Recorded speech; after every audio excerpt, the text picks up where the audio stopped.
गरियाबंद के मालगांव के पुल के तीरमा दुर्घटना में एक युवक के हुई मौत।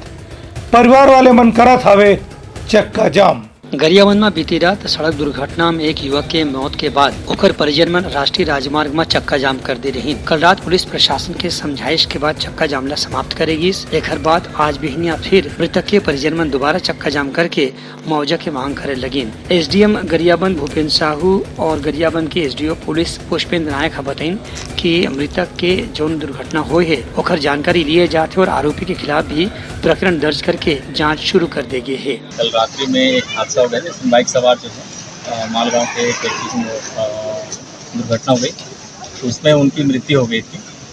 इस कारण क्या है, गांव वाले जो है मतलब आकर्षित हुए और नेशनल हाईवे का प्रदर्शन भी किए हैं। वर्तमान में जो पीड़ित परिवार है उनको शासन की ओर से जो मुआवजा राशि दिया जा चुका है और जहाँ उसके बाद और मान गए हैं। वर्तमान में हमारा जो प्रदर्शन कर रहे थे नेशनल हाईवे क्लियर हो गया है और उन्होंने जारी। कल करीब 9 बजे आसपास में मालगांव के एक युवक की खाना खाने पर टहल रहा था, उसको वाहन चालक ने ठोकर मार दी जिससे उसकी मृत्यु हो गई। उसके बाद में मालगांव के लोगों का आक्रोश बहुत ज़्यादा था। उन्होंने कल गरियाबंद अस्पताल में जाके भी वहाँ पे काफ़ी हंगामा किया, तोड़फोड़ भी किया और आज सुबह से भी उन्होंने नेशनल हाईवे जाम किया था।